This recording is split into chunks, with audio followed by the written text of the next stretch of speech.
أعوذ من الشيطان الرجيم بسم الله الرحمن الرحيم السلام عليكم ورحمة الله وبركاته الحمد لله الحمد لله رب العالمين وبه نستعين الصلاة والسلام على شفيع الأنبياء والمرسلين وآله وصحبه أجمعين أما بعد. Ya, saya Tuan Imam, muslim-muslimat yang dirahmati Allah sekalian dalam kuliah malam ini. Izinkanlah saya untuk berkongsi pengalaman barangkali dalam tajuk Travel Mesir, Ibrah dan Peristiwa Semasa. Dan kita mulakan surat dengan ayat Quran surah Ar-Rum. A'udzu minasyaitonir rajim. Qul siru fil fanzuru kaifa kanu alladziina min qabl kanahum musyrikin. Shadaqallahul azim. Ar-Rum. Mengabarlah, katakanlah Muhammad, mengabarlah kamu di atas muka bumi, pada muka bumi, dan lihatlah bagaimana akibat mereka terdahulu yang berdurhaka kepada Allah. Kebanyakan mereka adalah golongan musyrikin. Allah merintah kita untuk mengambil iktibar ibrah dalam peristiwa yang berlaku. Dalam konteks tajuk kita pada malam ini ialah bumi Mesir, bumi para anbiya.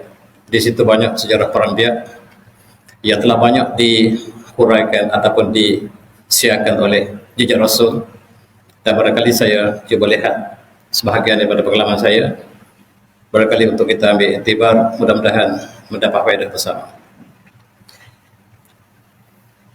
Bumi Mesir ialah bumi yang anugerah ilahi dengan Sungai Nil. Sungai Nil punya sejarah yang panjang, antara sungai terpanjang dunia, barangkali sungai terpanjang dunia. Dan tamadun yang berlaku dalam sejarah manusia ada hubungan dengan banyak sungai. Sama ada di Iraq ataupun di Mesir ataupun di kawasan lain. Kalau kita perhatikan tamadun asal awal ialah berlaku di kawasan sungai, di pelabuhan dan kawasan-kawasan yang sedemikian. Dan setiap umat Allah utuskan Rasul. Sama ada Rasul yang kita tahu ataupun yang dinyatakan oleh Al-Quran ataupun tidak, tetapi likulli ummatin Rasul, setiap umat ada Rasul. Sama ada kita tahu atau tidak, dan itulah sejarah manusia yang lalu.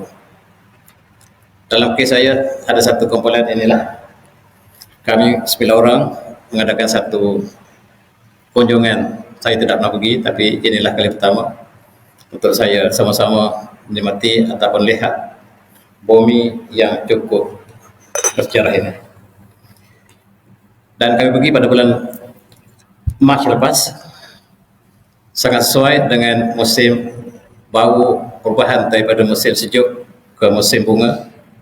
Buah-buahan mula kelihatan di pasar dengan banyaknya, dan yang paling istimewa ialah buah limau, buah delima, buah strawberry dan lain-lain. Dan inilah kumpulan kami ketika bertolak kembali selepas berada di sana sekitar dalam 10 atau 11 hari. Dan saya paparkan di sini pengalaman bersama. Ketua rombongan kami ialah Ustaz Muhammad Noh, ketua yang kena yang baju biru. Dia adalah bekas pelajar Mesir yang ada master di Mesir, seorang ulama kita yang banyak pengetahuan tentang bumi Kinana, bumi Mesir. Di sana kami bergerak dengan van seperti ini, ke Hulu Bukaili, dan paling hujung kami pergi sampai ke Sinai. Sinai ialah tempat sepadan dengan Rafah, tempat berlakunya peperangan. Tetapi hanya dibenarkan hanya sebahagian jalan. Polis yang banyak di sepanjang jalan, dan yang membawa kami untuk ke Sinai ialah tentera. 2 orang tentera yang bawa kami, dan kami lepas satu demi satu. Alhamdulillah akhirnya sampai ke Bukit Tur Sinar. Bukit Tur Sinar tempat sejarah Nabi Musa AS munajat kepada Allah SWT. Tinggi gunung itu, saya tak boleh naik, dan ada 2-3 daripada rumah kami yang berjaya naik. Saya duduk di bawah. Dan sejarah kita padankan dengan ayat Quran yang banyak menceritakan bumi para anbiya ini. Dan inilah dalam van yang kecil kami bergerak daripada utara ke selatan, timur ke barat, tetapi sebahagian kecil daripada bumi Mesir yang luas. Ketika kami sampai, subhanallah, buah-buahan sedang menjadi buah limau yang sangat manis bersari, Buah strawberry yang sangat besar saiznya, jarang kita lihat negara kita. Manis, dan buah delima sebesar ini. Dan nikmat Allah yang cukup besar. Mesir ialah nikmat yang Allah berikan kepada penduduk Mesir. Dan sejarah Nabi Musa Firaun juga di sini, Nabi Yusuf juga di sini, dan sebahagian daripada perairan yang dibina oleh Nabi Yusuf masih kekal sampai hari ini. Dan dikatakan di kawasan Puyung, buah-buahan ini masih lagi ada hubungan dengan perairan yang dibina oleh Nabi Yusuf AS, mukjizat Nabi Yusuf, yang masih dapat kita saksikan sampai hari ini. Pengairan yang dibuat oleh Nabi Yusuf AS, saya dipahamkan masih wujud dan kita melawat tempat itu, yang telah kekal ribuan tahun, sebagai iktibar untuk kita lihat sejarah awal Bani Israel di Mesir.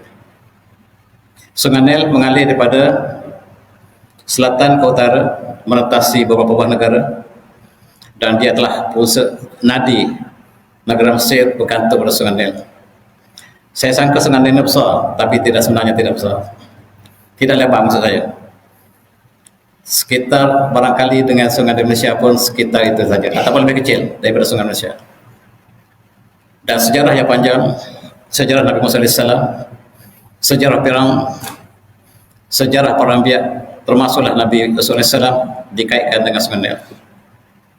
Dan buah-buah yang dihasilkan oleh Mesir, buah delimanya sangat subur, manis, bersari. Buah tin, buah anggurnya, ketika saya sampai buah anggur baru berakhir. Dan buah-buah tamar, tamar juga sudah hampir berakhir. Dan Mesir adalah pengeluar tamar terbesar dunia. Sebelum ini dipegang oleh Saudi. Saudi menjadi negara pengeluar tamar terbesar dunia, tetapi dipintas oleh Mesir baru ini. Mesir membuka ladang baru yang luasnya jutaan hektar, semuanya pokok tamar. Dan itulah kelebihan bumi yang tandus, tetapi dengan adanya pengairan mereka menjadi subur. Bumi tandus sebahagian besar mesti ialah padang pasir. Tuan yang belajar di sana lebih paham dari saya, dan kalau saya silap, sila tegur. Dan buah limau Yusufi bertimbun-timbun di bawah pokok ini. Buah yang gugur tak diambil lagi, dan manisnya luar biasa, jarang sampai negara kita. Mungkin sampai, tetapi bukan sakis. Namanya Yusufi. Dan inilah gambaran kepada kami melawat kebun limau. Asalnya di sinilah gurun, tetapi ada sistem pengaliran daripada Sungai Nil di bawah. Air ini mengalir pada masa-masa tertentu, dan dia memberikan kesuburan tanah di sekitar delta Nil. Dan ini sebahagian daripada pemandangan kesuburan bumi para anbiya ini, bumi Kinanah. Dan buah limau seperti itu, bertimbun-timbun. Buah limau bertimbun-timbun, siapa nak makan saya tak tahu. Sama ada diekspor atau tidak, ini yang lebih, yang tertinggal, yang belum barangkali akan diekspor, ataupun ada yang sebahagiannya rusak di situ. Di kiri kanannya kebun limau yang sejauh mata mandang, macam sawah di Kedah. Itulah pohon limau yang tanahnya ditebus guna, saya dipahamkan demikian, tanah padang pasir yang tidak subur sama sekali, tapi oleh kerana ada air, maka bumi yang tandus bertukar menjadi bumi yang sangat subur. Buah limau macam busuk, seperti gunung, seperti bukit yang ditimbun. Ini kawasan yang sebahagian yang saya lawat, tetapi tempat yang penghasilan lebih besar, barangkali lebih banyak. Dan buah tamar dan berbagai-bagai buah tepi jalan. Kami, oleh kerana perjalanan kami tidak resmi, kami berhenti di mana saja dan cuba berbagai-bagai buah untuk menikmati nikmat Allah yang sangat luar biasa. Kita ada buah rambutan, ada buah mangga, di sana juga ada mangga. Pisang mereka juga lebih banyak daripada kita. Pokok pisang yang ditanam sepanjang kawasan yang sama, kita dapat saksikan.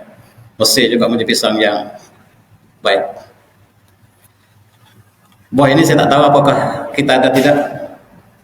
Buah ini sangat manis, Tapak kita bawah ini buah liar, tetapi sana dijual dan sangat manis. Buah sama, bentuk sama, rasa berbeza. Yang kita ada sedikit manis barangkali, tapi bau hutan.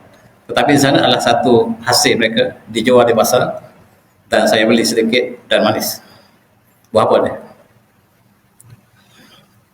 Buah letup. Dan inilah dantannya yang subur daripada padang pasir di sekitar Sungai Nil. Di sinilah sejarah Perang Biak. Sejarah Perang Biak di Mesir ada dua. Nabi Musa AS bersama dengan orang beriman dan ada Firaun yang menentang Nabi Musa. Dari dulu dan sekarang baik dan buruk sentiasa wujud. Lebih lagi Mesir. Tapi yang saya jumpa ramai kumpulan bukan daripada Nabi Musa. Termasuklah di pasar mereka. Maka saya penipuan berlaku secara terbuka. Lebih lagi kita orang Asia, lebih lagi kita orang Malaysia yang tidak memahami bahasa Ami mereka. Mereka bukan bercakap bahasa Fusha, bukan bahasa Arab Fusha. Mereka bercakap bahasa Ami yang berbeza sama sekali. Dan oleh sebab itu, dalam pembelian mereka melakukan penipuan berkali-kali. Dan kita sangka orang Arab fasih baca Al-Quran, sebenarnya mereka pun tak fasih. Rupa-rupanya mereka faham bahasa Arab, tetapi Al-Quran satu benda berbeza. Ilmu Al-Quran berbeza. Di Mesir ada Nabi Musa, di Mesir ada Firaun. Tuan-tuan, inilah delta. Dan saya fokuskan satu tempat yang bernama Poyum. Poyum ialah kawasan yang dikaitkan Nabi Yusuf AS. Nabi Yusuf AS. Nabi Yusuf dilantik oleh raja ketika itu untuk menjadi Menteri Pertanian, Menteri Perdaharaan, yang pertanian sebahagian daripada di bawah perbahagian negara. Dan kawasan Poyum ini dikatakan tempat yang ada hubungan Nabi Yusuf AS. Kami cuba bergerak ke Poyum. Dalam separuh hari kami sampai di Poyum. Dan Nabi Yusuf AS yang Allah rakamkan dalam surah Yusuf, A'udzu minasyaitonir rajim. Qala ja'alni 'ala khazanil ardh inni hafizun alim. Berkata Nabi Yusuf, jadilah saya sebagai penjaga khazanah bumi dan semua saya hafizun alim. Saya adalah amanah, lagi saya mengetahui. Dan demikianlah Allah memantapkan Nabi Yusuf di Mesir. Wa kadzalika makanna li Yusuf fil ardh yatabawu minha haitsu yasha. Nabi Yusuf dilantik oleh Allah melalui raja mereka sebagai menteri khazanah, dan abang-abang mereka datang kemudian. Berlakulah kisah Nabi Yusuf yang cukup syahdu sebagai ambil ibrah bahawa kemenangan berakhir dengan orang bertakwa. Dan inilah yang saya maksudkan tadi, ialah kecil ain yang dibina oleh Nabi Yusuf. Saya dipahamkan demikian. Saya dipahamkan oleh orang Mesir bahawa ini ialah dibina oleh Nabi Yusuf. Kalau benar itu sebagaimana yang disebut oleh orang Mesir, maka usianya ribuan tahun. Sejarah Nabi Yusuf di Mesir ribuan tahun. Air ini masih bergerak dan aliran sungai ini terusan. Ada sungai di depan, sungai itu pun digali daripada sungai Nil. Di depan ini saluran yang membawa air ke ladang dan kehijauan yang sangat luar biasa. Rumput berhijau. Ini ialah mukjizat Nabi Yusuf AS. Dan bila dia bergerak, bunyi pusingannya cukup syahdu. Ada bunyi yang dikeluarkan, air dan gerakan kecil ini memberikan satu bunyi. Dan seolah-olah mereka berzikir, seolah-olah. Dan kekal begitu lama. Dan saya didatangi oleh dua datuk dan cucu ini. Dan cucunya sangat gembira untuk bertemu kami, bertanya kami banyak perkara, dan saya banyak bertanya pada datuknya tentang sejarah Nabi Yusuf AS. Saya bertemu dengan orang yang baik-baik. Saya juga bertemu dengan orang yang sebaliknya. Dan ini mengembirakan saya ketika sampai, saya disambut oleh orang Arab ini dengan begitu lumrah, dengan begitu mesra, menceritakan di sinilah tempat sejarah Nabi Yusuf AS. Dia pegang tangan saya, dia bawa ke belakang. Mari saya tunjukkan terusan yang lebih besar yang dibina oleh Nabi Yusuf AS. Dan apa yang saya katakan ini berdasarkan kepada apa yang dia cerita kepada saya. Di belakangnya ada terusan Nabi Yusuf. Di dipanggil Bahru Yusuf ataupun Tasik Yusuf ataupun Sungai Yusuf. Bukanlah dia laut sebenarnya, tetapi dia adalah terusan yang digali daripada Sungai Nil yang besar dan terusan dibawa ke kawasan ini. Kawasan ini nama Koyo. Daripada sungai yang besar, tali air besar ini dikecilkan tempat-tempat lain. Untuk mengalirkan air, maka dibina kincir yang banyak. Kincir ini mengalirkan kepada kawasan-kawasan lembah yang sangat subur sampai hari ini. Dan ini sebahagian daripada kincir lain yang juga dapat disaksikan yang ada sejarah dengan para Nabi Yusuf AS. Ketika Nabi Yusuf berada di Mesir. Itulah sejarah Bani Israel. Apabila abang-abangnya datang untuk minta bantuan daripada Nabi Yusuf, akhirnya mereka berpadu kembali selepas syaitan memisahkan mereka. Dan ayahanda mereka bersama keluarga juga berhijrah ke Mesir, maka bermulalah kehidupan Bani Israel di Mesir. Yang kemudian dibawa keluar oleh Nabi Musa AS dalam masa yang lebih lewat, yang sejarah para anbiya bersalih berganti di kawasan Mesir. Terdapat lagi para anbiya yang lain yang barangkali tidak nyata Al-Quran. Terdapat Nabi Daniel dalam Alkitab menyatakan mereka juga di sini, dan para anbiya yang lain yang cukup banyak di bumi petuah. Tuan-tuan, ini pemandangan sepanjang jalan. Pokok tamar yang baru saja dipetik, rumput yang hijau bukan asalnya lah di sini lah padang pasir, tetapi telah menjadi subur sepanjang perjalanan kami beberapa kilometer, ratusan kilometer yang kami lalui, penuh dengan kejauhan dan sekali-sekala ada gurun yang tidak dibangunkan, tetapi itulah Mesir. Sungai Nil menjadi nadi mereka, dan pohon-pohon yang tumbuh di sini sangat subur. Saya tak pasti apakah ini sayur ataupun tumbuhan liar, barangkali sayuran. Tuan-tuan yang belajar di Azhar lebih paham dari saya. Kami ada masa untuk melihat apakah daun ini, dan kami lihat ada dijual di pasar. Dan ketika saya sampai, bunga yang sedang berkembang, musim bunga sedang menjelma, bulan Mac, bulan April, dan kelihatan bunga, berbagai-bagai bunga, sama ada ditanam atau tidak saya tak pasti. Tapi itulah bumi Mesir yang apabila terkena air menukar bumi yang tandus menjadi tanah yang subur. Mereka juga ada madu, mereka juga ada minyak zaitun yang berkualiti, dan berbagai-bagai hasil yang dijual di pasar.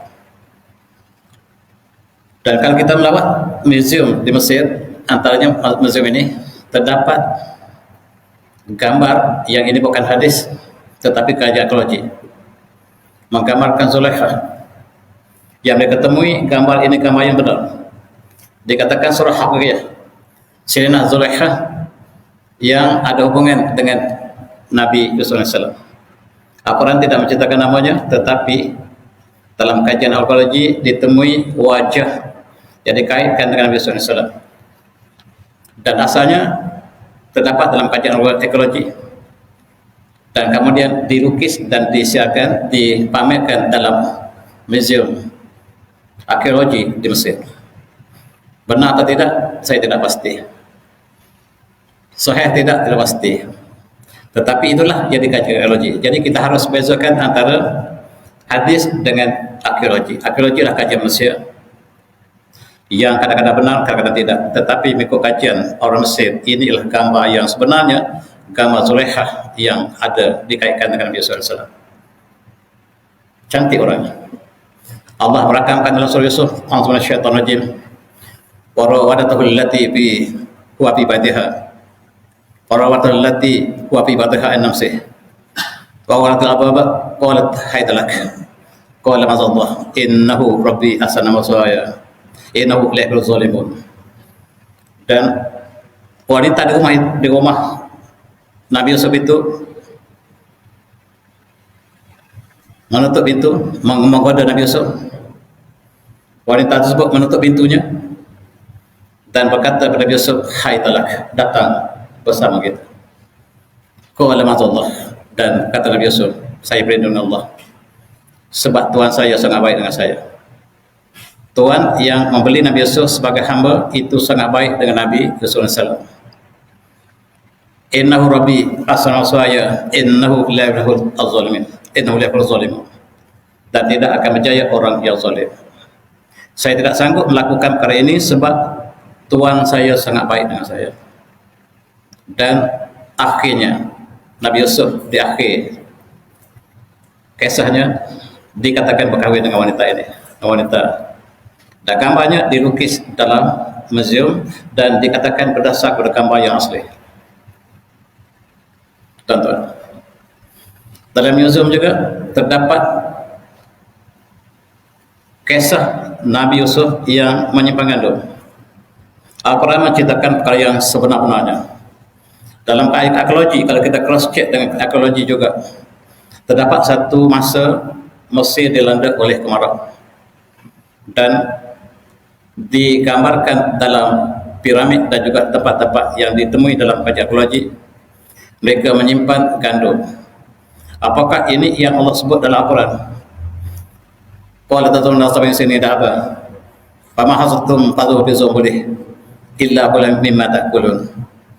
Dan kata Nabi Yusuf, maksud daripada mimpi yang raja bermimpi melihat 7 ekor lembu yang makan padi atau petangkai yang subur, yang sekat dan yang kering, menggambarkan perkara akan datang.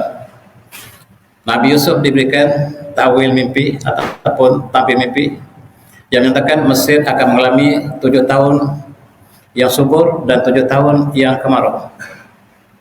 Dan ketika musim subur ini hendaklah tanam gandum secara berterusan selama 7 tahun, simpanlah dengan tangkai-tangkainya, makan dan yang lain simpan untuk menghadapi musim kemarau yang panjang. Masa musim kemarau inilah didatangi oleh saudara-saudara Nabi Yusuf yang telah mencampak Nabi Yusuf ke dalam perigi, yang berakhir dengan kemenangan pada orang yang bertakwa. Inilah sejarah yang kita lihat. Foyum di tempat yang tidak ada air ataupun di tempat yang lain merupakan kawasan yang tandus. Walaupun ada tasik, di sini adalah Tasik Rayyan, tuan-tuan yang telah pergi. Tasik Rayyan yang di tengah-tengah padang pasir, kami ambil masa untuk sampai ke sini juga, tengok sebahagian daripada bumi asal Mesir yang tandus. Walaupun terdapat air, bukan semua bumi yang terdapat air subur, tidak. Ada juga bumi yang ada air tetapi masih tidak subur. Dan inilah Wadi Rayyan yang menggembirakan kita.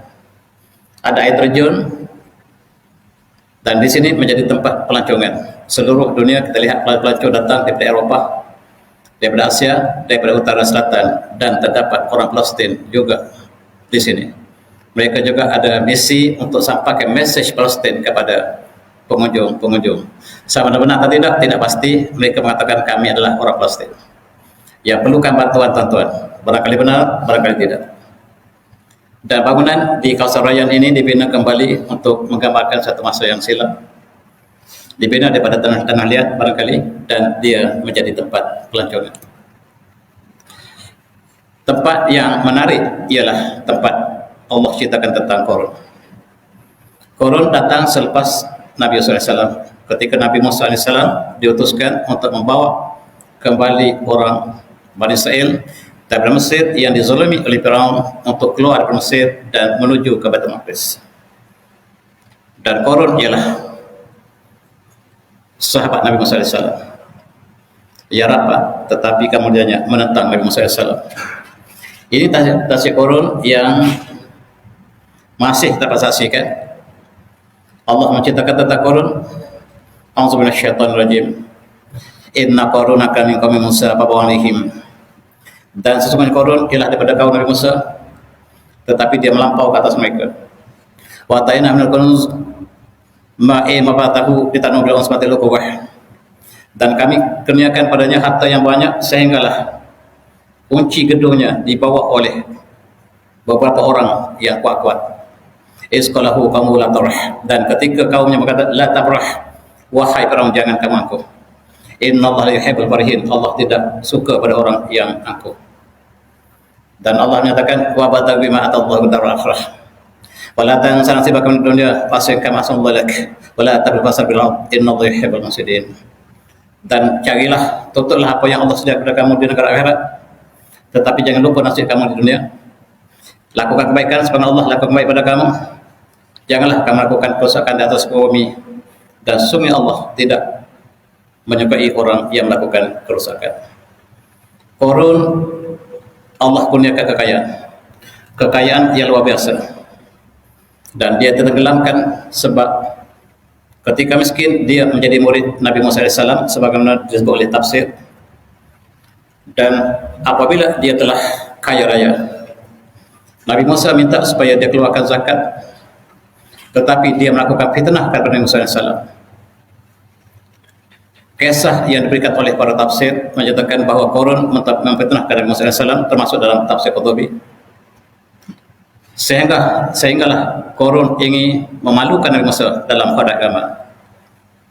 Dahlah tidak membayar zakat tetapi ingin melakukan fitnah yang besar pada Musa AS, sehingga akhirnya dia ditenggelamkan oleh Allah di kawasan yang disebut sebagai Tasik Korun.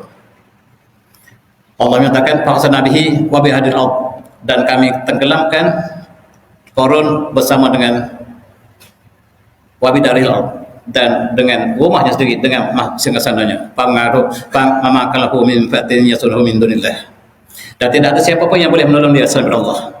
Wa ma kana muntasirin, dan dia tidak ditolong oleh siapa pun. Waswal ladzina danu makanahu bil ams yaqulu wa kana Allah yabsutu rizqa liman yasha'u min ibadihi laula anna marada alaina akhazmana wa yakunu la kafirun. Dan orang yang kagum dengan kehebatan Korun kerana harta yang banyak, mengatakan wa ikan Allah yasduru rizqa liman yasha. Orang yang melihat kekayaan Nabi Musa ke Korun dan mengharapkan kekayaan itu dia dapat, dan apabila ditenggelamkan Korun, maka mereka berkatakan wa ikan Allah yasduru rizqa liman yasha min ibadihi, dan Allah membuka rezekinya kepada siapa yang Allah kehendaki, dan Allah menyempitkan rezeki laula amanallahu alaina. Kalaulah Allah juga berikan kepada kami sebagaimana yang Allah beri kepada Korun, kami memang la khasamina, dan Allah akan tenggelam kami juga. Wa kanu lakul kafirun, dan tidak berjaya orang yang kafir. Tilka darul akhirah naj'al lil ladzina yuriduna al-ulwa fil ardi wala fasada wal aqil muttaqin.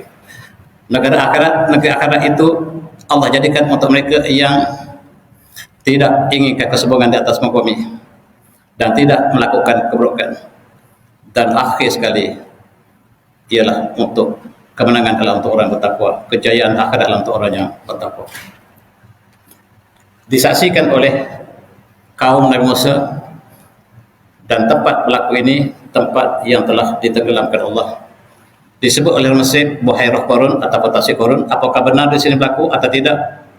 Tidak ada satu riwayat yang jelas, tetapi itulah kajian ekologi yang disebut oleh orang Mesir. Terdapat bangunan yang masih terdapat di tepi tasik ini yang dikatakan tempat simpanan emas Korun, dan ada larangan untuk kita melawat tempat yang Allah musnahkan. Tetapi entah macam mana kami dibawa ke sini tanpa pengetahuan kami, dan katakanlah ini tempat gudang yang tempat simpanan Korun. Tapi emas sudah tidak ada lagi, diambil oleh Raja Rom. Ketika Rom menguasai Mesir, mereka telah mengambil emas yang banyak. Tempat-tempat emas itu masih terdapat di sini, katanya 5 tingkat. 3 tingkat telah ditenggelamkan Allah separuhnya, dan 2 masih ada di atas bumi. Wallahu a'lam. Apakah ini benar-benar istana Korun atau tidak? Tidak dapat dipastikan. Tidak ada riwayat yang jelas. Cuma yang sebab inilah kajian ekologi yang dilakukan oleh orang Mesir. Itu saja. Dan mengikut ulama Mesir, Syekh Ali Jumah, dia mengatakan Korun ialah seorang yang alim. Sebelum Allah tenggelamkan, dia adalah bersama Nabi Musa AS, dan dia belajar kitab Taurat bersama Nabi Musa dan beribadat selama 40 tahun. Tapi sayang, dia dipengaruhi oleh iblis, syaitan, wazubillah. berakhir dengan apa yang berlaku, ditenggelamkan Allah dengan ujian harta yang banyak. Manusia diuji dengan pangkat, dengan kerajaan. Manusia kadang-kadang diuji dengan ilmu. Manusia diuji dengan wanita, dan manusia diuji dengan kekayaan. Korun diberikan harta yang banyak, bahkan dikatakan dia dapat macam emas daripada logam lain. Dikatakan korun dapat rumus membuat emas, tetapi saya tidak menemui dari segi saintifik bagaimana untuk melakukan emas daripada logam lain. Tapi dia diriwayatkan demikian. Dalam konteks ini Allah menyatakan, korun mengatakan, qala innama utitu ilmin indi. Saya kaya sebab saya ada ilmu. Sebab saya pandai. Saya kaya sebab saya berilmu. Ini diulang oleh seluruh manusia yang sombong datang kemudian. Qala innama utitu ilmin indi aw lam ya'lam anna Allah qad ahlaka min qablihi min al-qurun man fasada min quwwat wa hujama wa yusanzuru lil mujrimun. Dan hari ini juga sebagaimana korun mengatakan, saya kaya, ditanya kenapa kamu kaya, bagaimana kamu kaya? Itu sebab saya pakar dalam bidang saya pakar ekonomi, saya dapat menjanakan kekayaan daripada modal, dan itulah dilakukan oleh korun. Dan keluarga korun hari ini ada Bill Gates. Saya dipahamkan dia juga mengatakan demikian. Bill Gates lah sebahagian daripada korun, daripada keluarga yang sama, daripada Bani Israel. Dia mengatakan kejayaan saya sebab saya pandai. Dia lupa Allah yang menciptakan mereka. Dia lupa yang Allah berikan ilmu padanya, Allah berikan kekuatan padanya. Dia jawab exactly sama seperti korun. Sebagaimana Al-Quran mengatakan, innama utitu ilmin indi. Saya pandai. Saya diberikan ada ilmu pada saya, maka saya kaya. Dan kata Bill Gates, my success, part of it certainly is that I have focus on a few things. Saya banyak ilmu. Saya tahu saya ambil peluang. Jack Ma mengatakan demikian juga. Saya kaya sebab saya pandai ambil peluang. Semuanya mengaku sama seperti korun. Kalau kita umat Islam yang beriman juga menyebut demikian, kita kena sedar bahawa tenaga kita sendiri, ilmu kita, segala-galanya Allah yang pinjamkan, dan Allah akan boleh menarik kembali. Allah beri milik sementara, dan setiap itulah ujian yang ada tanggungjawab yang besar. Tetapi orang tidak beriman mengatakan exactly sebagaimana yang korun mengatakan, saya ada ilmu ekonomi, saintifik, perdagangan, dan sebagainya. Kalau orang kaya hari ini, ingat korun lebih kaya. Dan kita ingat juga ketika Nabi Musa AS yang berdepan dengan kaum Firaun, termasuk sahabatnya sendiri, Korun. Dan Allah merekamkan Nabi Musa membawa keluar kaum Bani Israel dari Mesir untuk menuju ke Sinai dan terusnya untuk masuk ke Baitul Maqdis. A'udzubillahiminasyaitonirrajim. Wa jawazna bi Bani Israil al-bahr fatahum tiran wajruhu baghyan wa adwa. Dan kami kami bawa menyeberangi Bani Israel lautan, dikatakan Laut Merah, lalu diikuti oleh Firaun dengan tenteranya secara melampau dan pelumsaan. Hatta idza raqa, dan ketika Firaun hampir tenggelam, qala amantu annahu la ilaha illalladzi amanat bihi banu Israil wa ana muslimin. Ketika nyawa berada di terbangkong, ditenggelamkan, Nabi Musa bersama dengan para sahabatnya telah selamat mendarat di Madian, yang sekarang dibina kota Neo, tempat Nabi Musa mendarat daripada keluar dari Laut Merah. Tetapi Firaun dan pengikutnya ditenggelamkan. Allah merakamkan ketika Firaun sedang tenggelam dan nyawa sudah berada di kerongkong, dia mengatakan, dia menyaksikan mukjizat Nabi Musa. Qala amantu annahu la ilaha illalladzi amanat bani Israil. Sesungguhnya saya percaya tidak Tuhan melainkan Tuhan yang disembah oleh Bani Israel. Wa ana muslimin, dan saya tunduk ketika nyawa sudah berada di kerongkong. Tuan-tuan semati, sejarah yang lampau yang kita lihat, sejarah Firaun ataupun sejarah piramid yang dikatakan bukan ada hubungan Firaun, tetapi raja-raja sebelum atau selepas Firaun. membina piramid, dan piramid dikatakan bukan dibina oleh Firaun, tapi dibina oleh para pembesarnya. Ada pembesar-pembesar yang datang sebelum atau selepas Nabi Musa AS.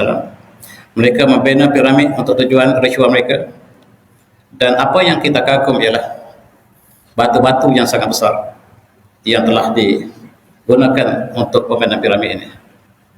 Dan dia adalah merupakan satu ajaib dunia yang menjadi kunjungan hari ini. Hari ini setiap pelancong akan mengunjungi binaan yang sangat luar biasa ini. Di dalamnya, di sini sudah menjadi, saya ingat ada satu piramid, rupa-rupanya banyak piramid. Ada yang besar, ada yang kecil, dan ini kumpulan kami 9 orang yang telah sampai di sini untuk merenung sedalam-dalam sejarah yang lalu. Qul sirul fadru kaifa kana alladziina min qablihim. Lihatlah bagaimanakah akibat mereka dahulu. Yang mereka telah pergi, mereka tinggalkan peninggalan yang penuh dengan kesyirikan, sebab di situ ada patung-patung yang mereka sembah dan sebagainya. Sekarang sudah menjadi tempat pelancongan. Ada banyak kereta kuda dengan bayaran yang sangat sederhana. Mereka akan bawa kita mengelilingi piramid beberapa kilometer dan kembali tempat asal. Saya pun ambil peluang untuk sampai melihat Qul sirul fadru kaifa kana alladziina min qablihim. Lihat bagaimanakah mereka yang terdahulu beragama. Dan cukup fantastik, tuan-tuan. Ada yang naik dengan unta, berjalan mengelilingi melihat binaan yang dibina oleh orang terdahulu yang masih intek sampai sekarang.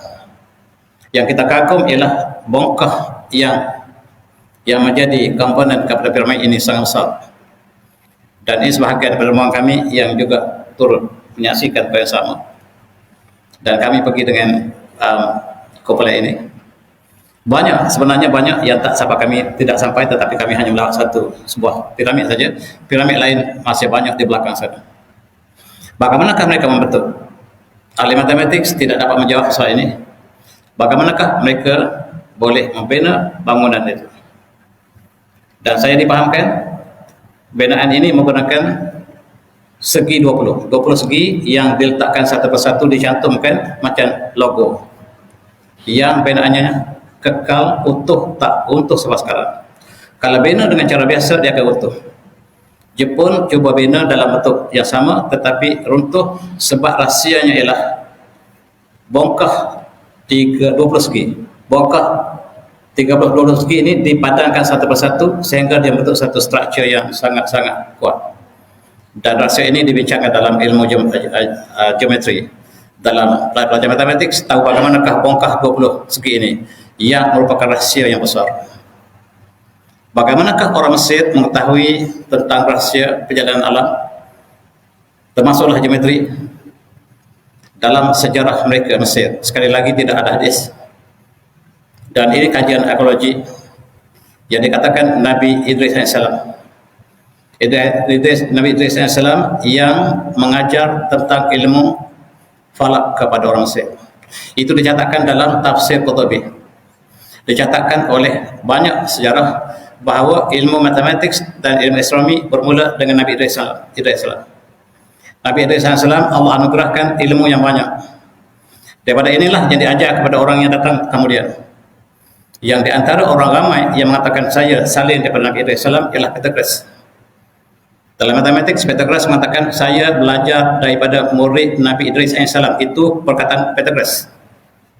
Dia pantas ahli matematik Greek mengatakan saya belajar daripada Nabi Idris AS. Dan ahli-ahli falak Bartolome mengatakan saya belajar ilmu falak daripada murid kepada Nabi Idris AS. Semua mereka sepakat ilmu bermula dengan Nabi Idris AS. Allah mengajar Nabi Idris menulis dengan kolam, dengan pen. Dan Nabi Idris menulis, kata ahli arkeologi, menulis di atas daun bardi. Daun bardi ini yang tumbuh di Sungai Nil, yang kita panggil papyrus sekarang, papyrus. Dalam bahasa Arab disebutkan daun bardi, dan itulah bahan-bahan yang masih dapat disaksikan tulisan-tulisan dalam tulisan yang lampau. Dan ahli tafsir bersepakat ilmu falak Allah turunkan kepada Nabi Itu saya salah. Itu disebut oleh semua, hampir semua tafsir, al-tafsir. Tengoklah tafsir Qurtubi, tafsir-tafsir yang besar, termasuk Jalalain juga. Dan jangan kata saya menyebut Israiliyat, tetapi saya menyebut. Tuan-tuan boleh rujuk dalam berbagai-bagai kitab tafsir. Tuan-tuan yang semati. Ini ialah batu yang dibina oleh menggunakan batu yang besar ini. Saiz yang sangat besar. Bagaimanakah batu ini dapat dibawa ke sini? Ini masih lagi tidak dapat dijawab oleh manusia moden. Batu dan precision. Bagaimanakah dua batu dicantumkan dan hampir tidak ada ruang di antara batu dengan batu. Sekali lagi, ini adalah satu karya yang sangat pelik yang masih dikaji oleh manusia moden hari ini. Dan kami melihat di sini restoran yang sangat istimewa, dan kami temenung di sini untuk melihat sejarah yang lampau. Dan sekiranya mereka gunakan kekuatan mereka, teknologi mereka untuk menentang ilahi, mereka tidak ke mana. Walaupun mereka mempunyai teknologi yang hebat seperti ini, tetapi sekiranya mereka menentang ilahi, menentang para anbiya, maka mereka tidak ke mana. Yang akhirnya mereka dimusnahkan, termasuklah Qarun dan Firaun dan angkatan mereka. Kami juga melawat di museum baru di Mina. Museum ini ada pembukaan istimewa pada bulan Mac lepas, dan inilah museum yang menyimpan mamia yang ditemui di kawasan-kawasan berbagai-bagai tempat, dikumpulkan di sini. Termasuklah mamia Firaun dan istri mereka, keluarga mereka, berbagai-bagai berpuluh-puluh mamia yang dipamerkan dalam bilik gelap. Kami masuk dan melihat satu persatu. Ada yang masih berbungkus, ada yang sudah dibuka bungkusannya, dan bayaran masuk agak mahal. Tetapi itulah barangkali kunjungan kami sama hidup. So kami masuk di celah-celah tempat yang gelap. Dahlah seram masuk tempat gelap pula. Berkeserangan, seorang demi seorang. Ada boleh, tempat-tempat yang luas boleh. Dan kami temu dengan yang masih belum dibuka lagi. Jadi pamerkan ini keluarga di Raja Firaun. Sama ada sebelum Firaun atau selepas Firaun. Ada yang besar, ada yang sederhana, ada yang pendek, dan ada tempat yang terbuka dan telah dibuka sebahagian maya. Ini dikatakan sebahagian daripada Perang Firaun.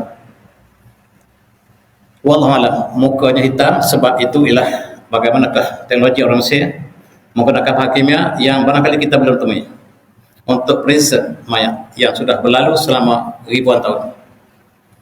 Inilah yang dipamerkan di museum ini, dan ini saya dipahamkan ialah mayat Firaun. Sama ada benar atau tidak, wallahualam, dan dia ditanda dengan Ramses II. Indikasinya ialah apabila mamia dibuka, dibuka balutan, tiba-tiba tangan kiri terbikas seperti itu, dan kemudian dirapatkan. Lepas apabila dibuka mamia, dia terbikas lagi, dirapatkan, ringkas balik. Para pengkaji mendapati bahawa, sekali lagi ahli arkeologi mengatakan orang ini mati terkejut bukan sembarangan, terkejut yang sangat-sangat luar biasa, badannya penuh dengan garam. Indikasi kalau dipadankan dengan hadis silah dalam peristiwa, dalam hadis riwayat Rasulullah, sama ada hadis kuat atau tidak, lemah atau tidak, atau dhaif atau tidak, menggambarkan sifat-sifat yang ada pada orang ini hampir dengan Firaun. Hampir. Apakah benar dia Firaun atau tidak? Itulah yang jadi masalah. Tidak ada masalah. Dan ialah sebagai satu kajian arkeologi semata-mata. Dan mereka ambil scan gambar Firaun. Hidungnya seperti paruh burung, giginya keluar sedikit, kepalanya botak, saiznya 5 kaki 5 inci. Ada penceramah mengatakan tinggi Firaun setinggi pokok tahun. Kena lebih kurang orang Malaysia. Yang dapat saksi sini hanyalah sebesar orang Malaysia. Ini dikatakan, hampir dikatakan oleh pengkaji, sekali lagi oleh arkeologi mengatakan ialah Firaun. Dan Rasulullah menceritakan tentang Firaun. Firaun ialah qasir, wasran, wa khanas. Firaun itu rendah orangnya, qasir. Rasulullah kata aslan, botak, aslan, hidungnya seperti yang digambarkan di sini, dan sifat yang Rasulullah sebut exactly kena orangnya. Apakah ada 2-3 orang yang sama seperti sifat yang Rasulullah sebut? Para pengkaji, para tafsir cuba matchkan di antara riwayat dengan arkeologi, dan mereka masih lagi menjangkakan ini mayat Firaun yang bersama dengan Nabi Musa AS. Wallahu a'lam, benar tidak, itu tak penting. Yang pentingnya lah ambil i'tibar daripada yang lepas. Dan inilah yang disebut dalam riwayat tadi. Sedangkan Nabi Musa ialah orang yang sangat tinggi, Nabi Harun sangat tinggi, berbeza dengan Firaun yang sangat rendah. Mulutnya seperti rabbit, satunya terkeluar sikit giginya. Yang ada di sini memang sama seperti yang disebut oleh Rasulullah dalam riwayat ini. Dan sekarang kita ada AI, Artificial Intelligence, AI. Mereka cuba bentuk kembali wajah Firaun. Kalaulah benar orang ini Firaun, kalaulah benar, maka rupa masih hidup seperti itu, macam orang Malaysia. Tak jauh dengan kita. Saiznya hanyalah 5 kaki 5 inci ataupun 5 kaki 7 inci. Di antara 5 kaki 5 kaki 7 kaki. Setinggi pemain bola sepak biasa. Dan itulah Firaun, kulitnya gelap, botak, rambut ada tepi sikit, dan itulah yang dapat dilihat daripada mamia. Itu tetap boleh lihat dalam museum ini. Dalam museum MMEC Cairo. Saya sampai pula waktu malam di sini. Lagi menyeramkan. Akhirnya kita yang tinggal dalam museum. Sangat menyeramkan. Yang bawa kami, guide kami tak berani masuk. Dia kata, kamulah masuk, kami itu al-wala. Menyeramkan.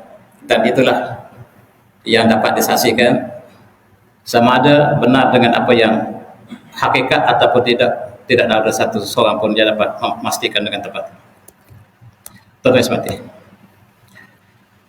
Nabi Musa disebut dalam kisah Isra Mi'raj oleh baginda Rasulullah. Rasulullah bertemu dengan Musa AS, dan Rasulullah menceritakan Nabi Musa ini seperti orang kaum Syabwa. Dan Nabi Musa ini sangat tinggi orangnya, berbeza dengan Firaun yang rendah. Tetapi itulah yang melampau mengatakan ana rabbukum a'la, aku Tuhan kamu yang maha tinggi. Firaun karena dia memiliki segala-gala kerajaan dan dia sanggup mengaku dia adalah Tuhan. Dia berdepan dengan Musa AS, dan setiap yang bertemu dengan para rasul kebenaran sekiranya menentang mereka akan musnah. Marilah kita ambil tiba. Dan saya tinggal di sini, di hotel ini sederhana. Dan ini hotel yang saya tinggal di tepi masjid ataupun di Masjid Al-Azhar. Hari saya ingin mengunjungi ke Masjid Al-Azhar. Hari itu ada pelajar melakukan demonstrasi. Rupa-rupanya pelajar Mesir menyokong perjuangan Palestin, tetapi kerajaan mereka tidak membenarkan. Polis menangkap siapa saja yang melakukan menyokong Palestin secara terbuka. Kebetulan hari itu hari Jumaat, saya ingin solat Jumaat di sini, tetapi ditutup pintunya sebab polis sedang berkawal pelajar-pelajar Al-Azhar yang sedang menunjukkan protes kepada kerajaan Mesir supaya Mesir membukakan ruang pintu Rafah untuk memberikan makanan kepada pelarian Palestin di Gaza. Dan tuan-tuan, disitulah kita lihat gedung ilmu yang kita kagumi. Para ulama dunia yang berkumpul, masih ada lagi tradisi yang menjaga ilmu dan iman yang sangat kental. A'udzubillahi minasyaitonir rajim. Yarfa'illahu alladziina aamanu minkum walladziina utul ilma darajat. Wallahu bima ta'malun khabir. Dan Allah mengangkat mereka beriman pada kamu dan orang yang Allah berikan ilmu beberapa derajat, dan Allah Maha mengetahui apa yang kamu lakukan. Benar, orang ilmu ada tingkat berderajat. Dunia Azhar ialah universiti yang saya kagumi sejak saya kecil lagi, tapi tidak takdirkan untuk belajar di sini. Kalau boleh masuk universiti ini saya masuk sekarang, tapi tak ada. Sudah usia telah berlalu. Tapi kita begitu kagum dengan para pelajar di sana. Saya bertemu dengan para pelajar Universiti Azhar dan Universiti Berdekatan. Mereka adalah orang yang berilmu, adalah pelajar muda, dan inilah di antara pelajar kita yang berada di sana. Kebetulan Datuk Mufti ada di sana, so kami bertemu di Kairah. Dan sebahagian mereka lah daripada yang menuntut dalam bidang syariah, usuluddin, dan ada yang mendalami tentang qiraah. Mendalami yang qiraah yang sebelah saya, yang sebelah Mufti itulah yang sudah ada master dalam bidang qiraah, berbagai qiraah. Dan kita mengharapkan mereka kembali tanah air dan membawa mesej yang hakiki kepada penduduk kita, sebab kita sekarang dilanda oleh berbagai pahaman. Kita mengharapkan Azhar adalah pertahanan terakhir. Kita harapkan para ulama mereka lah yang menjadi pertahanan terakhir. Saya ada peluang bertemu dengan seorang syekh mereka di sebuah masjid Amr bin As. Orang sangat berilmu dan tawadhu. Itu sifat orang berilmu, semakin tinggi semakin rendah perasaan mereka. Mereka maha guru, tetapi mereka menyambut kita dengan seperti kita juga setara dengan mereka, sedangkan kita lah pelancong yang jauh kekurangan. Tuan-tuan, di sana kita lihat ada asrama pelajar Azhar, ini sebahagiannya. Ada rumah-rumah asrama yang ditentukan oleh Kerajaan Malaysia. Ini rumah Terengganu, yang para pelajar mereka kebanyakan tinggal di sini. Ada rumah Kelantan, ada rumah Perak, ada rumah Johor, dan para pelajar Azhar kebanyakan bertumpuk di sini, selain mereka ada di tempat lain. Dan inilah memberikan gambaran kepada saya, mereka sedang menimba ilmu dengan sebenarnya.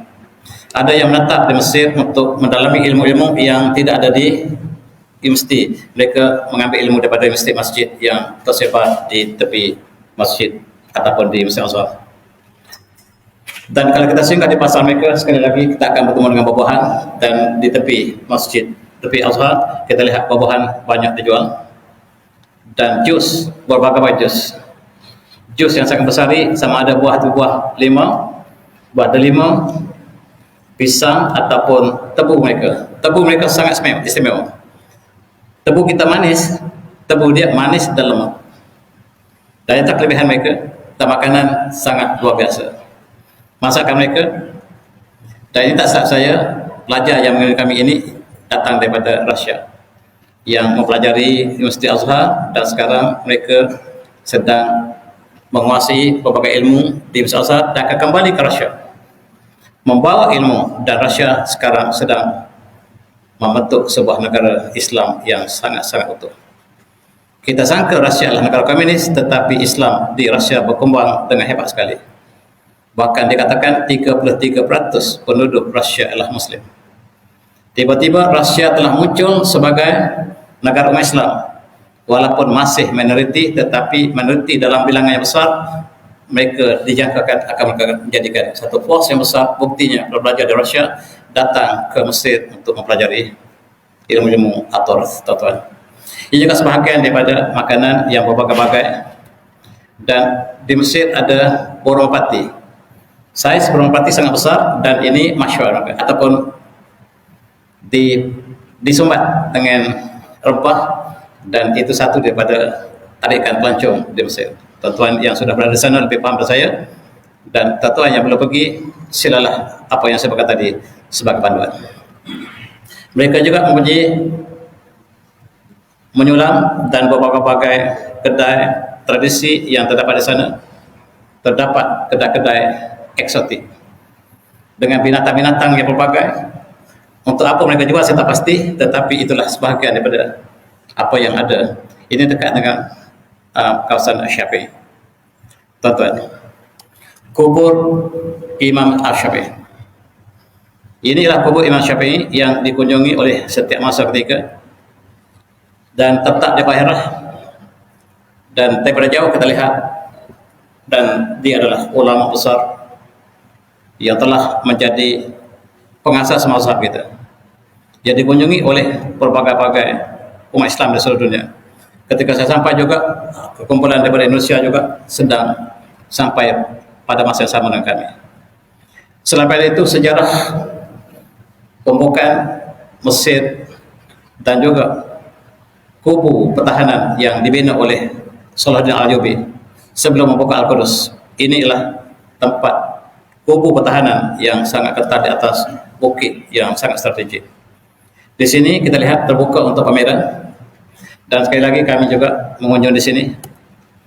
Dan di sini ada makam bekas panglima perang Osmaniyah sebelum kejatuhan Osmaniyah. Tetapi sayang, British datang. Dan inilah wakil panglima perang Osmaniyah yang berjaya menghapuskan pengaruh Wahabiyah di Mekah pada kurun ke-18. Kemudian mereka menang kembali. Sekiranya ini tidak ada ahli tokoh ini, kita lihat barangkali Wahabi berkembang di Mekah lebih cepat, tetapi pernah dikalahkan oleh Syekh Muhammad Ali ini, ataupun Apandi Ali, ataupun tokoh Osmaniyah, dan dia masih dimuliakan dalam sejarah Mesir. Walaupun ketika kejatuhan Osmaniyah, mereka mengatakan, propaganda daripada British mengatakan Osmaniyah menjajah Mesir. Dan tulisan bahawa Osmaniyah menjajah Mesir masih kekal di Mesir sampai hari ini. Sedangkan Osmaniyah adalah pelindung khalifah kepada seluruh Islam termasuk di Asia Tenggara. Tetapi British memainkan sentimen mengatakan Mesir lebih baik daripada Turki. Dan rakyat harus menentang Osmaniyah. Akhirnya jatuh Osmaniyah oleh propaganda yang dibawa oleh British dan juga musuh Islam. Dan akhirnya jatuh seluruhnya Osmaniyah pada tahun 1924. Itu sejarah yang masih ada kaitan dengan Mesir. Dan kita lihat bagaimanakah Bukit Tosina yang Allah ceritakan dalam banyak surah. A'udzu minasyaitonir rajim. Bahwa ada nama salasin alillah. Wa tamnaha bi'asrin fatamim fatu. Fatamim mumikatu bihi arba'in alillah ila akhirih. Dan kami memberikan janji kepada Nabi Musa AS untuk mereka mengadakan munajat 30 hari, dan kami sempurnakan dengan 10 hari lagi, menjadikan Nabi Musa munajat dengan Allah selama 40 hari di Bukit Tosina. Dan Nabi Musa meninggalkan kaumnya yang dipimpin oleh Nabi Harun AS dan berpesan, wa qala Musa li ahli Harun laftuni lufni fi qawmi faslih wala tabi' sabil musyidin. Wa qala Musa li ahli Harun akhurni fi qawmi faslih wala tabi' sabil musyidin. Dan jagalah kaum kita, kaum ini, dan jangan ikuti mereka yang melakukan jalan mereka yang melakukan kerusakan. Nabi Musa menajak ke Bukit Tosina dan ditinggalnya Nabi Harun bersama dengan kaumnya. Inilah tempat Bukit Tosina, kawasan Bukit Tosina, gunung yang tandus, yang bercabang-cabang. Ini sebahagian perjalanan menuju ke Tosina. Ini ialah padang pasir yang tandus. Sinai ialah padang pasir, sebuah semenanjung yang tempat Nabi Musa melari daripada Firaun, daripada Sinai ke Madian. Yang sekarang Madian seperti tadi telah dibina kota Neom, yang telah menghapuskan sejarah Nabi Musa AS di Madian. Dan inilah pemandangan sepanjang perjalanan ke Sinai. Dan setiap perjalanan dijaga oleh tentera. Setiap checkpoint yang banyak, termasuklah tol ini, dijaga oleh tentera Mesir yang sangat-sangat teliti. Setiap kita akan diperiksa seluruhnya, termasuk beg kita mesti dilihat satu persatu. Dan kami terpaksa berada di sini berjam-jam untuk selesaikan satu-satu checkpoint. Tetapi bukan satu checkpoint, ada 5-6 checkpoint untuk sampai ke sini. Dan kita lihat juga Allah menceritakan apabila Nabi Musa sampai ke Sinai, air tidak ada sebab di sinilah tempat yang tandus. Dan kaum Nabi Musa minta supaya Nabi Musa berdoa kepada Allah supaya dimunculkan air. Lalu Allah menceritakan dalam surah Al-Baqarah, wa inna satqa Musa liqaumi faqad bi'azab kal hajar fa man fajara min sata asyrina dalam aku nasib masabahum kul wasabun rizqillah wala tansa fil ardi mufsidin. Dan ingatlah ketika mereka minta Nabi Musa untuk minum ataupun untuk menyediakan air ataupun minuman, Fakul madribu. Pukullah batu biangsok dengan tongkat di kaum Musa. Fajar min sanata asraina, maka terpancar 12 mata air. Dan setiap daripada kaum mereka yang ada 12 kaum Bani Israel ada 12 keturunan. Satu mata air untuk satu kaum. Seolah-olah kaum-kaum mereka tidak berkongsi satu mata air. Terpaksalah 12 mata air yang muncul daripada mukjizat Musa. Dan kaum 12 ini mereka masing-masing ada tempat minum. Untuk kita mengiktibar, mereka tidak boleh bersatu depan Nabi Musa sekalipun. Dan tempat itu namanya Uyun Musa yang kami lalu. Exactly di mana tempat ini tidak dapat, sebab yang bawa kami tentera, dia tidak bahasa Inggris, bahasa Arab, cakap bahasa Ami. Jadi kami lalu kawasan bernama Uyun Musa yang ada hubungan dengan ayat Quran tadi. Tapi masa tidak memberikan ruang yang luas untuk kami duduk. Dan dikatakan di sinilah tempat Uyun Musa, tempat Nabi Musa memukul batunya dan mengeluarkan 12 mata air untuk kaum Bani Israel. Di sana terdapat makam Nabi Harun AS. Sekali lagi, apakah benar atau tidak? Tak dapat kita pastikan. Tetapi mengikut arkeologi, di sinilah tempat Nabi Musa, makam Nabi Musa AS. Nabi Harun AS maksud saya. Nabi Harun tidak sempat keluar daripada Sinai untuk bersama menuju ke Baitul Maqdis, dan kuburnya, makamnya masih terdapat sini. Kami sampai di sini tengah malam, dan sebahagian kawan-kawan kami sampai ke kubur Nabi Harun, tapi saya tak sempat sebab terlalu jauh untuk berjalan, malam lagi. Dan terdapat kesan-kesan anak lembu yang dikaitkan dengan kaum Bani Israel yang menyembah lembu di bawah pengaruh As-Samiri. Apakah benar sekali lagi atau tidak? Sekali lagi, tak ada siapa yang dapat pastikan. Tetapi inilah kajian arkeologi semata-mata. Dan tarikan ialah dikaitkan dengan kisah Nabi Musa AS. Dan tuan, dalam perjalanan ini ada makam Nabi Hud AS. Dan makam Nabi Hud ini banyak tempat. Ada di beberapa tempat, dan di sini satu lagi besi, sama ada tempat atau tidak. Sukar untuk kita sebut, tetapi itulah yang disebut oleh orang Mesir. Tuan-tuan, Gunung Tosena. Yang mana satu kata Tosena sangat tinggi. Malam itu kami sampai lewat, kami tinggal di sini, sangat sejuk.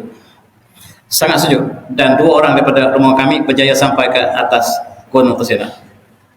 2 orang, yang lain tak sempat sampai. Kami duduk di kaki gunung, dan ini tempat resort di kaki Gunung Tosena, dan kami hanya tinggal di resort. 2 daripada wakil kami sampai ke atas, dan mereka bawa turun batu-batu yang berbagai.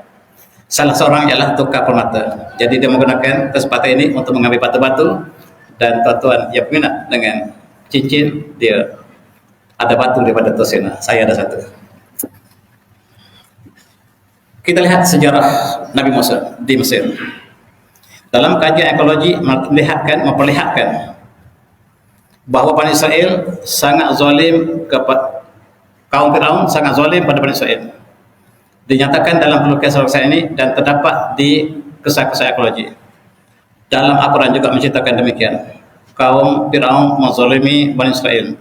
Dan kalau kita padankan dengan sejarah arkeologi, kita dapat lihat arkeologi ini ada persamaan dengan apa yang disebut Al-Quran. Mereka telah menzalimi kaum Firaun, menjadikan Bani Israel sebagai hamba abdi.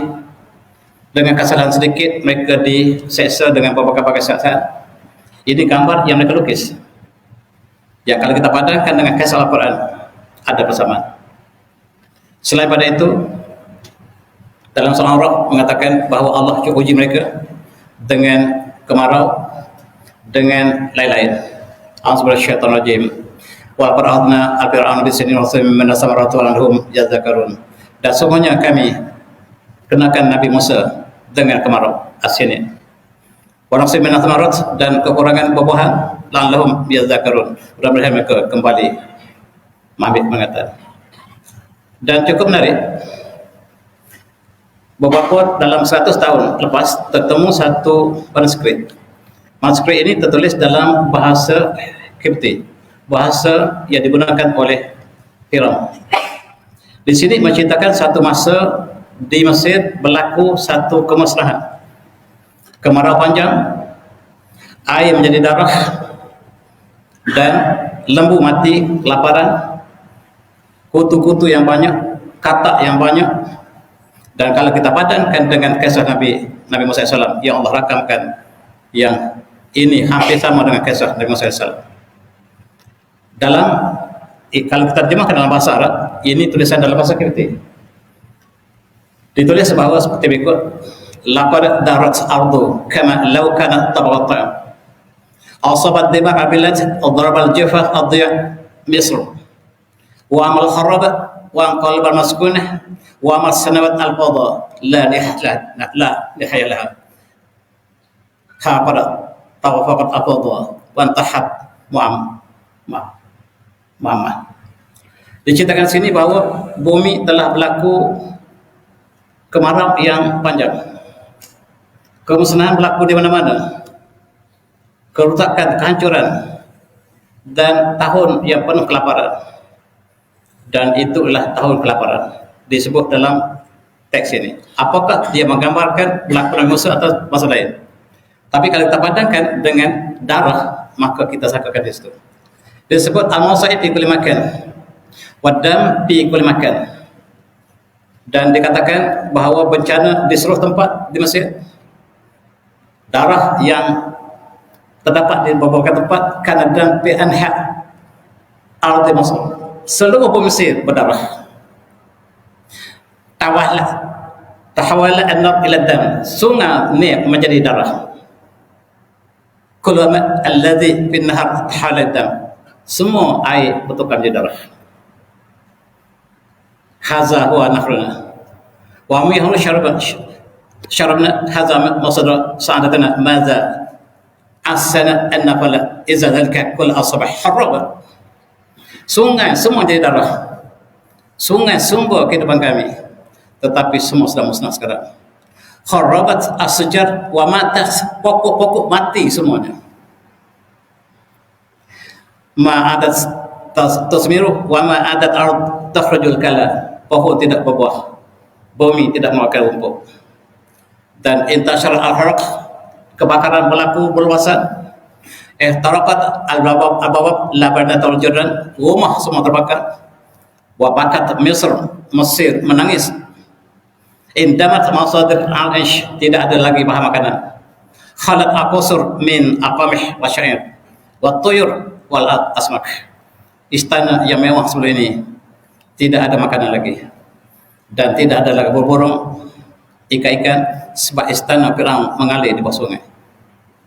Sungai mengalir di bawah istana Firaun. Dan dalam manuskrip ini menggambarkan hampir sama dengan apa Allah ceritakan dalam Al-Quran. Dan ini kita panggil kajian ekologi. Ekologi satu kajian tersendiri, tak perlu kita bandingkan. Dia tidak ada satu yang sah, dia tidak dhaif pun, dia ada satu kajian tersendiri. Kalau kita ambil iktibar, silakan. Tak nak ambil pun tak apa, tolak. Tak perlulah kita bersampai inilah sebagai satu iktibar semata-mata. Tetapi dialah tulisan orang Mesir dulu, menggambarkan satu masa Mesir mengalami kemusnahan. Dan tuan-tuan, fasadat wa intamat al-habub bi kulli makan, bijiran gandum tidak ada lagi. Kullu makan nabi amsi wah kuna mawjudan bata wa mawjudan. Asab al-ard at-tab wal kharba kama law kana al-ard kitan qatan awaida. Dan dia menggambarkan bahawa semalam Mesir lah bumi subur, hari ini sekarang berakhir. La syai'a huna, tidak ada apa-apa lagi hari ini nak makan. La thimar wala ashab, tidak ada maktub, tidak ada buah-buahan, tidak ada rumput. La syai' siwal jum huna, dan tidak ada selain pada kelaparan dan kelaparan. Tuan-tuan boleh baca seterusnya. Tumbuh-tumbuhan mawashi termasuklah yang terdekat mati segalanya, tidak ada rumput untuk dimakan. Maka amal zalam al-ard, bumi menjadi gelap segelap-gelapnya. Hatta sujud kharabat, dan penjara juga telah dirobohkan. Ini satu suasana ketika satu masa dicatatkan dalam manuskrip ini. Yang ada di antara pengkaji Mesir membandingkan dengan apa yang berlaku kepada kaum Firaun ketika Nabi Musa AS. Allah menceritakan apa yang berlaku, ini yang sahih, ini yang benar. Fasnahnu taban wa jarad wal qammal wa tabada wa waddam ayat mursalat fastaghfiru wa kanu qauman mujrimin. Kami utus kepada mereka atufan, angin yang kencang, wal jarad, datang lalang makan seluruh tumbuhan dia, sama seperti itu tadi, wad dabad, dan katak, di mana saja mereka buka semua katak, atas puyuk dan puyuk pada katak. Waddam, ini yang disebut tadi, darah. Ayat-ayat yang datang berbeza-beza, berselang-selang, dan fastaghfiru wa kanu qauman mujrimin, tapi mereka masih angkuh. Mereka ialah kaum yang berdosa. Tuan-tuan, kita lihat ketika kami ke masjid, minta izin tuan-tuan masa sedikit ini. Ketika kami ke Sinai, kami singgah di tempat peperangan yang pernah berlaku di antara Mesir dengan Israel. Ini tempat dia. Dia terowong bawah tanah, tetapi tidak dibenarkan untuk menjelajah semuanya. Oleh kerana kami dibawa oleh tentera sangat spesial. Kami 9 orang dibawa oleh tentera. Tentera membawa kami untuk perlihatkan kesan Mesir yang pernah ditewaskan oleh Israel dalam peperangan 1973, dan tempat yang kekalahan Mesir berlaku di sini.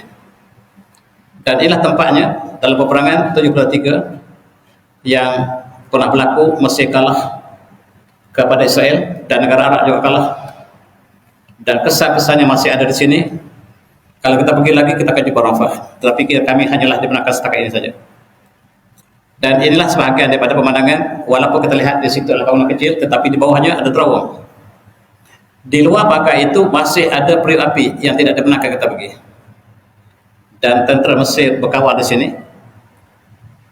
Dan ini adalah sebahagian daripada bangunan di bawah terowong yang ada beberapa kelengkapan. Ini kelengkapan Israel yang ditinggalkan di situ. Tulisan-tulisan Israel, kasut, dan termasuklah senjata Israel. Kita ingat tahun 1973 apabila Mesir telah kalah, perdamaian yang dilakukan oleh Amerika, ditajuk oleh Amerika untuk merotasikan di antara Mesir dengan Israel.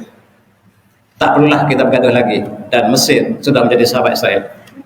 Selepas kekalahan tahun 1973, maka Mesir sudah menjadi sahabat Israel. Siapa lagi ini? Perdamaian dan terjual Palestin. Perdamaian Mesir dengan Israel, maksudnya Israel terjual, tergadai. Termasuklah PA yang juga telah diadakan dengan rancangan sama supaya berdamai. Dan Yasir Arafat yang selalu pegang pistol sebelum ini telah meninggalkan pistolnya. Akhirnya Yasir Arafat dibunuh oleh Israel. Selesai. Tuan-tuan semati. Inilah Yasir Arafat yang ditakuti sebelum dia telah berdamai dengan Israel. Tetapi selepas 1974, maka kekuatannya sudah tidak lagi. Dia hanyalah wakil PLO semata-mata, dan dia seakan dialah wakil sah untuk Palestin, bukan Gaza. Kemudian mereka ada pilihan raya, yang menang ialah Gaza. Gaza menang, tetapi digulingkan oleh orang ini. Maka mereka isytiharkan PLO ialah wakil tunggal Palestin, yang menang dijatuhkan, iaitu pemimpin Hamas sekarang. Sepatutnya Hamas menjadi presiden, tetapi oleh kerana permainan kuasa luar, maka yang menang kalah. Itu tuan-tuan kita ambil tiba. Pihak yang benar berjuang benar-benar untuk Islam, sekiranya mereka menang, mereka akan dijatuhkan. Sama ada di Turki, apa di Mesir, di Palestin, di mana-mana saja nasib Islam demikian. Demokrasi hanya untuk mereka menang. Sekiranya demokrasi, kemenangan berpihak pada Islam, akan jatuh. Morsi menang dengan demokrasi, jatuh. Dan bahkan Turki juga menang. Fatih Rafah menang sekali bergaya, dan dia jatuh. Indonesia juga maksumi pernah menang Islam, jatuh. Setiap Islam bangkit dengan demokrasi, inilah contohnya. Kita ambil tiba. Akhirnya yang kalah menjadi presiden, yang dapat minoriti menjadi presiden. Mari kita ambil tiba. Abbas menjadi agen pada mereka, dan Anwar Sadat menjadi agen pada Israel. Rakyat Israel, rakyat Mesir tidak sanggup, dan tahun 1991 Anwar Sadat ditembak oleh tentera Israel. Ditembak itu sendiri sebab ada hubungan dengan sikapnya Mesir terhadap Israel.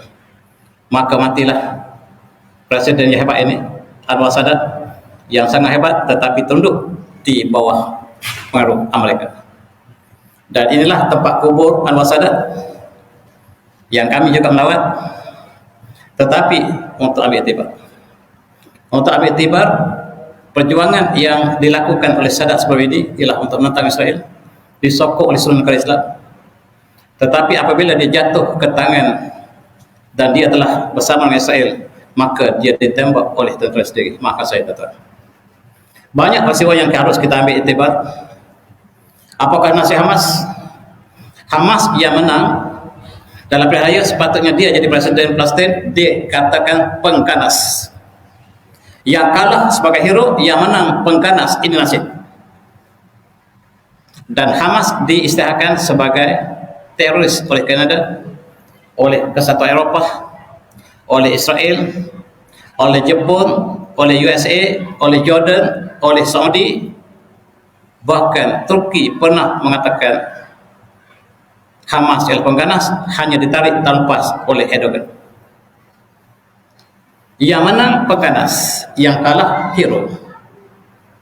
Yang berjuang di atas kebenaran adalah pengganas, yang sebaliknya lah hero. Dan orang ini yang kalah menjadi presiden sampai hari ini. Dia menjadi wakil tunggal Palestin. Yang kalah menjadi wakil Palestin. Yang menang pengganas. Itu nasib kita. Dan kembali makanan yang indah di sana, tata. Dan mari kita lihat apa yang berlaku di Rafah. Rafah ialah tempat terakhir Palestin atau Gaza. Di sepadan Sinai, perancangan awal Israel dengan Mesir untuk membawa pelarian Gaza ke Sinai, tetapi akhirnya Mesir menolak. Tetapi Israel mendesak untuk keluarkan seluruh pelarian Gaza ke Sinai, maka terjadilah pertemuan antara Mesir dan Israel. Kita lihat Gaza telah hancur. Kemusnahan yang menyeluruh mengingatkan kita apa yang berlaku ketika zaman Firaun, ketika zaman yang lalu. Dan kita lihat masjid bangunan telah hancur. Ini gambar Hari Raya lepas, Hari Raya Idul Adha. Ketika masjid telah runtuh tetapi mereka tidak berjaya meruntuhkan iman dan takwa. Di bawah runtuhan kita salat Hari Raya. Itu nasib umat Islam di Gaza, di Rafah. Dan kita berada di pelarian begitu lama. Tempat yang dijamin oleh bangsa bersatu bahawa inilah tempat selamat selepas kita dikejar daripada utara ke selatan, akhirnya kita berada di sini. Bila kita berada di sini, kita diisytiharkan supaya lari ke kawasan ini. Kalau tidak, Israel akan bom. Kita tidak ada tempat lagi untuk lari. Dan kita pasrah. Dan kita dibom bertalu-talu. Kita dibakar hidup-hidup. Kita kelaparan. Kita kelaparan menjelang hari raya puasa dan juga hari raya haji. Kita bawa makanan yang sedikit masuk, hanya dapat menampung seketika. Ubatan pakaian juga masih diabaikan. 73.000 rakyat Palestin terbunuh di Gaza. Yang 82.000 lagi cedera. Yang masih tertimbun di bawah bangunan yang tidak dapat kita bawa kembali. Di bawah bangunan ini masih terdapat 10.000 sekurang-kurangnya umat Islam yang masih ditimbus.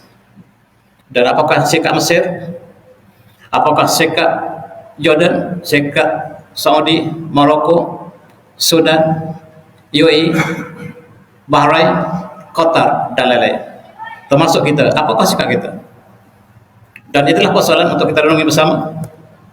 Mereka kelaparan, penyakit yang menular, dan mereka dicadang untuk dibawa keluar daripada Rafah. Mereka akan letakkan di Sinai, tempat yang kering kontang tadi.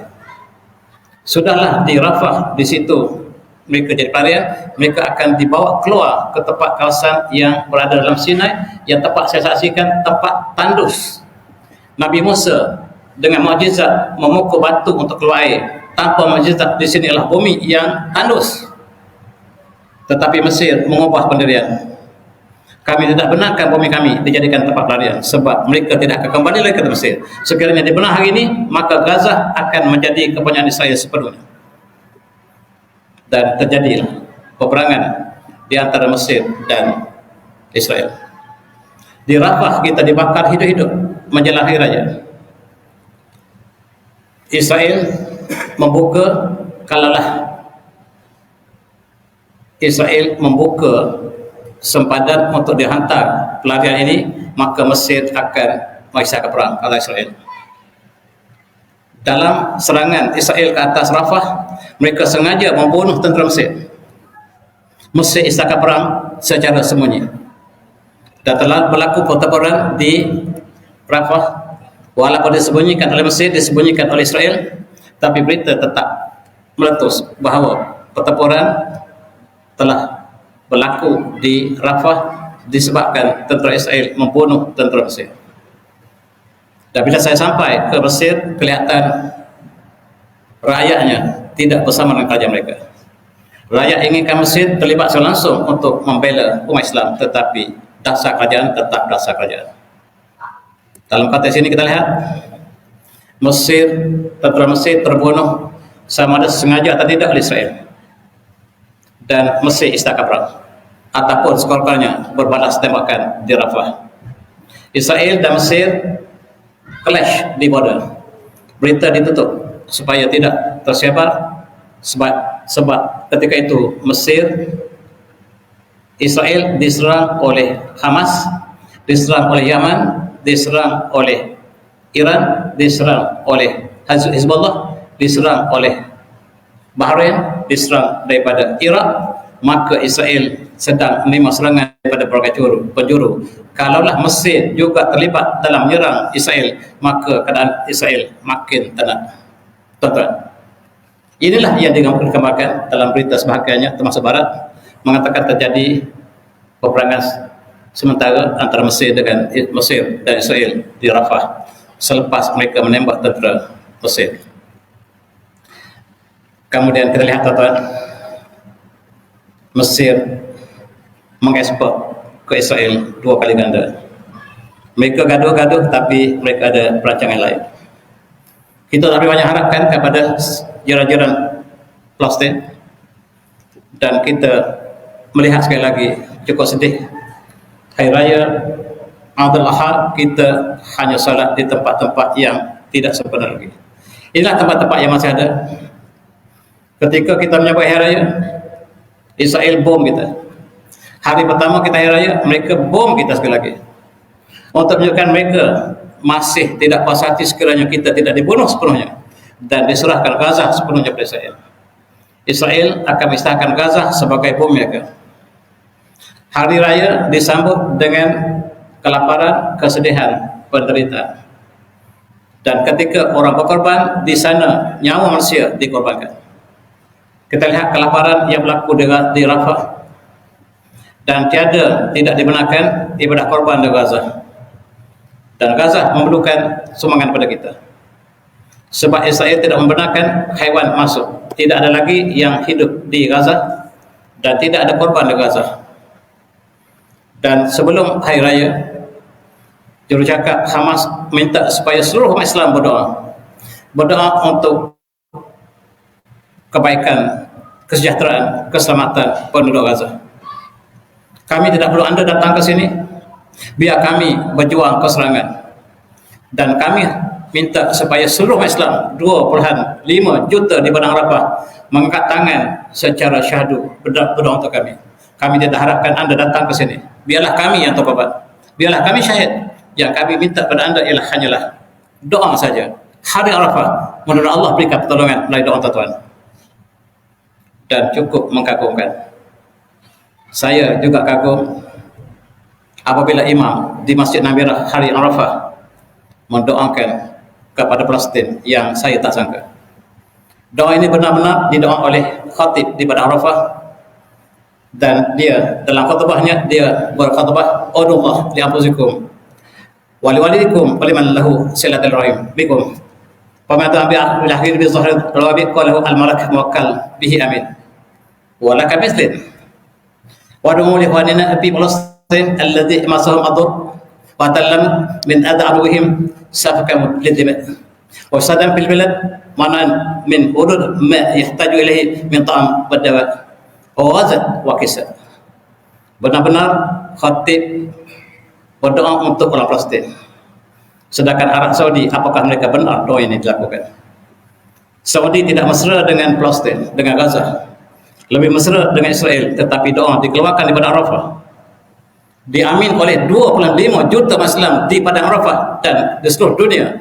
Sebanyak umat Islam telah mencapai 21 bilion di seluruh dunia. Dan kita juga berdoa, kita juga menandatangan. Mudah-mudahan Allah mengabulkan permohonan kita bersama. Dan esoknya, ketika kita menyambut hari raya 10 Zulhijjah, kita lihat di masjid-masjid di seluruh Selangor juga membaca doa yang sama. Manakala mengambil kesempatan daripada hari mulia ini. Dan dalam jais dikatakan, apakah kita belum sedar lagi tentang kisah pendudukan umat Islam hari ini yang ditekan oleh dasar pecah dan perintah oleh golongan tertentu?